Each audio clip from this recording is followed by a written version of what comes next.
Hello and welcome to the 4-litre Cayman GTS. So after the 4-cylinder Boxster 718, I'm back at Porsche HQ in Reading to try this car. Now this has the 6-cylinder engine, it's non-turbo, it's naturally aspirated as well, and it's the 6-cylinder engine that is also used in the GT4, but it's slightly detuned for this particular model. So quite a few people have said that this is the best car that Porsche makes, so it's really going to be interesting to see what it's like. I think this car is a bit more focused and a bit more of an enthusiast's car. But anyway, let's get on the road and see what it's like.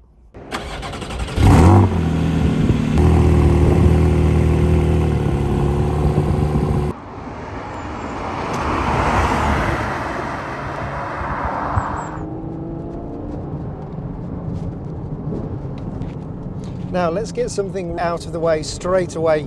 This is a very different proposition to the 4-cylinder Boxster that I drove in the previous video.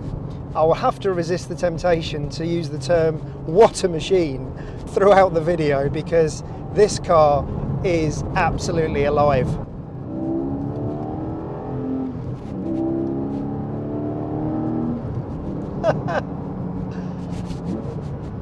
Wow.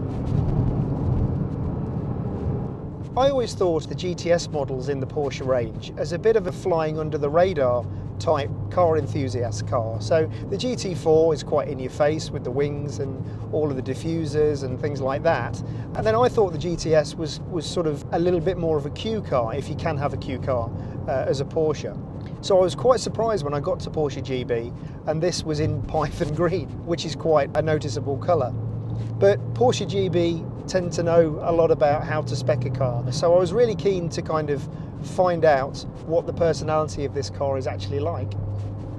The first generation of 718 Cayman was a bit of a shock to Porsche enthusiasts because it had a 2.5 4-cylinder Boxster engine, and people thought it had lost a bit of the emotion and it didn't sound as good.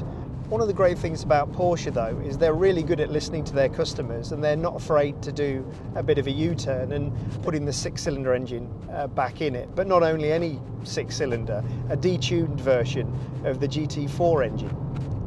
Now most people who like Porsches, and particularly Caymans, lust after the GT4, but you can't just walk into a dealership and get a GT4. They're a little bit harder to come by. So one of the great things about putting this GT4 engine into the GTS is much more accessible. It's a standard car in the range.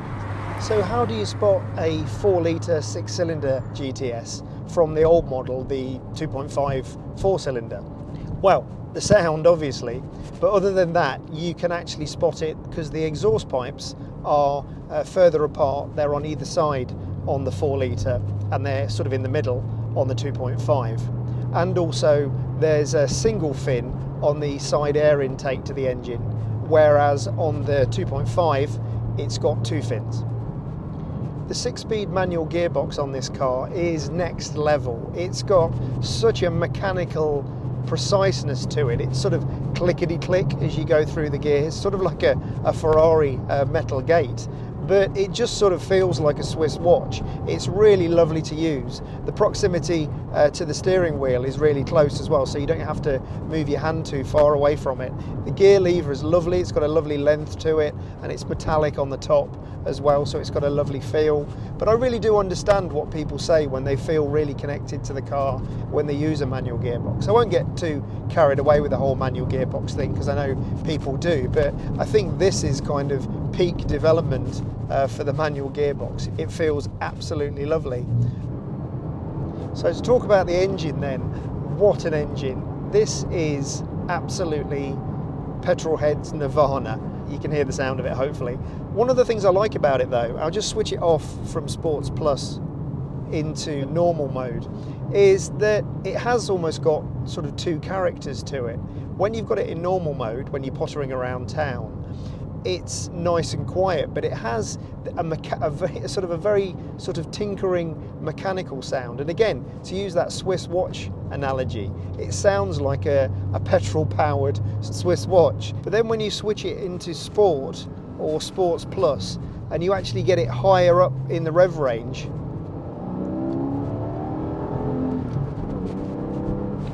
then it just transforms. The sound is really addictive. You really find yourself starting to chase the revs.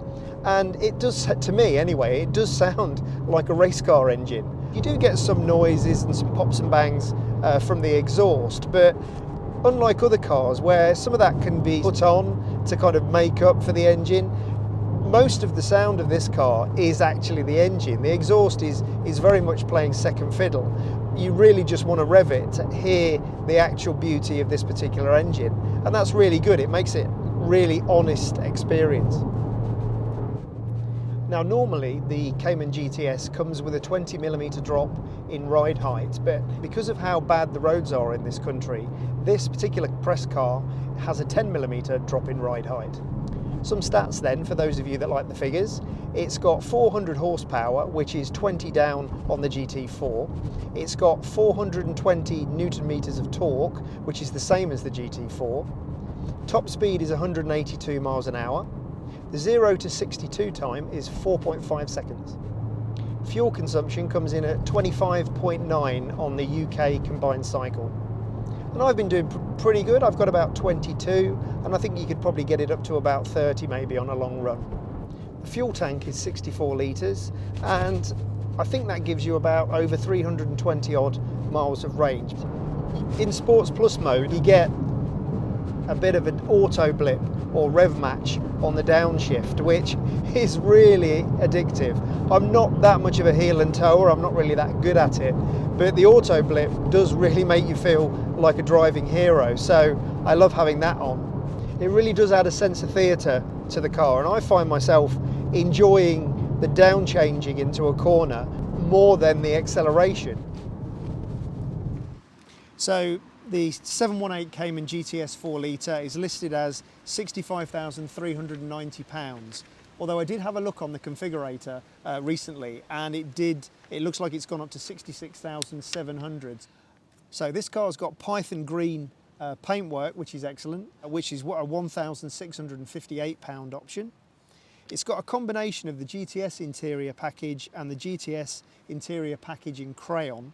So the interior package is £2,096, which gives you more Alcantara inside, which is lovely, or Porsche's version of Alcantara on the lower part of the dashboard, on the door trims, in the headliner as well, which looks really cool. And then this sort of extra GTS package in crayon. So we've got the crayon seat belts, we've got the crayon stitching with the GTS logos on the headrests and on the seats as well. We've also got the GTS instrument cluster package, so it's got GTS on the instruments, just so you know what you're driving. That is £1,242. We've got the side window trims and black triangle trims painted in black, high gloss, £329. I think that really works on this. It's a bit stealthy and it matches the wheels quite nicely.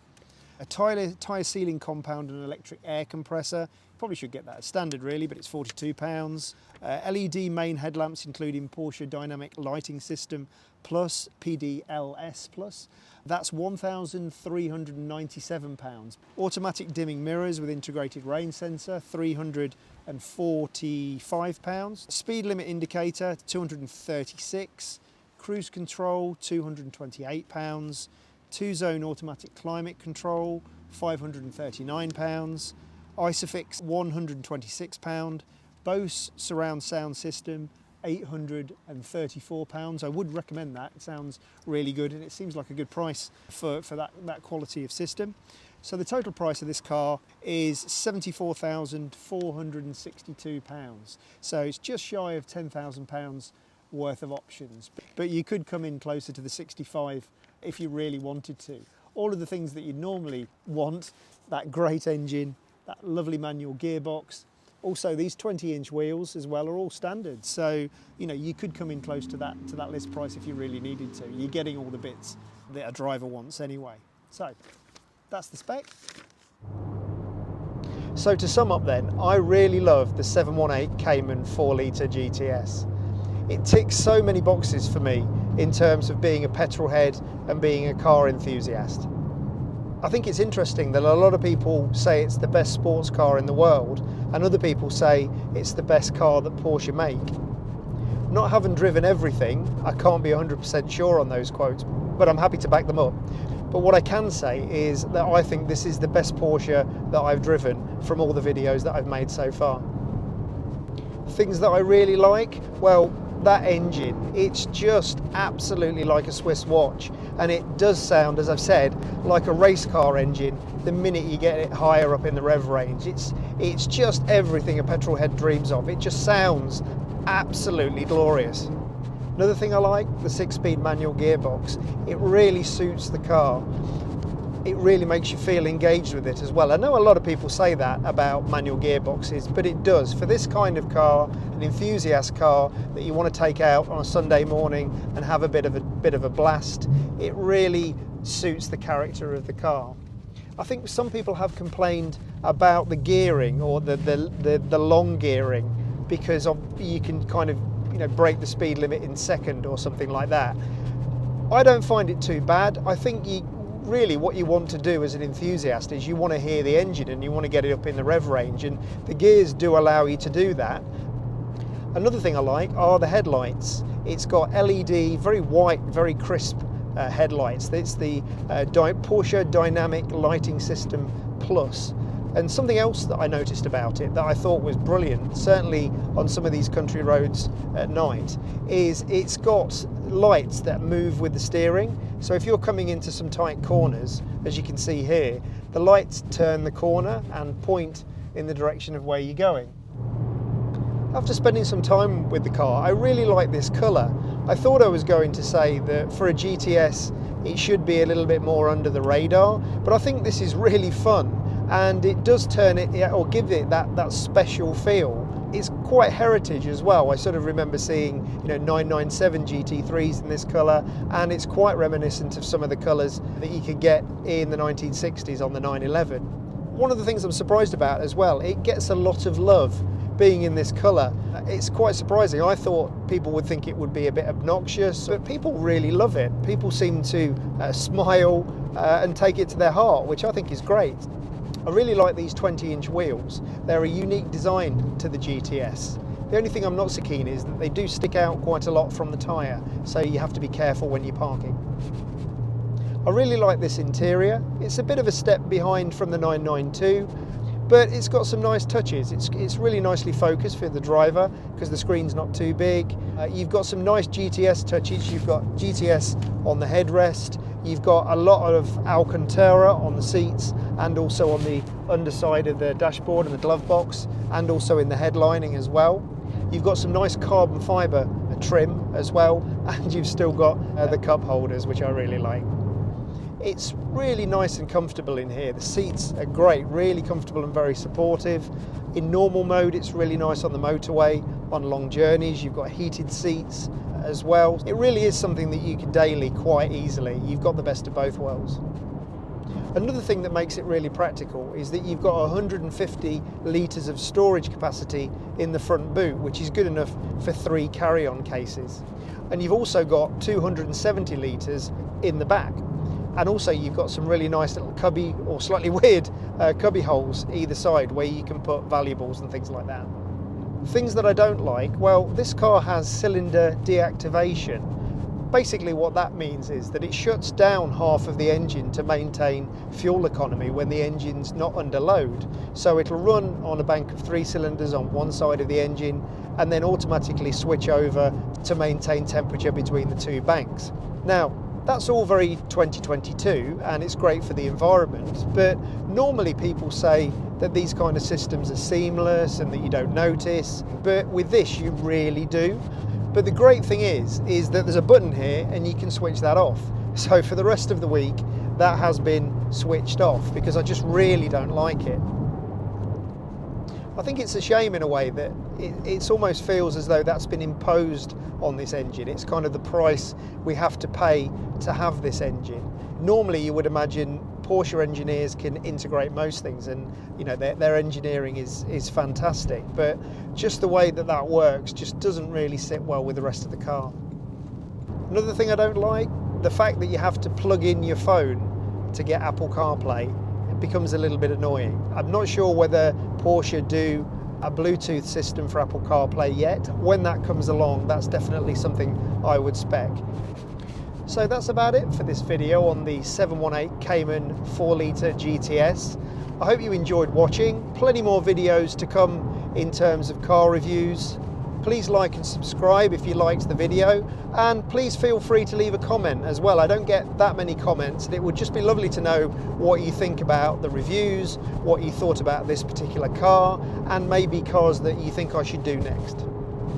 But anyway, thanks again for watching, and bye for now.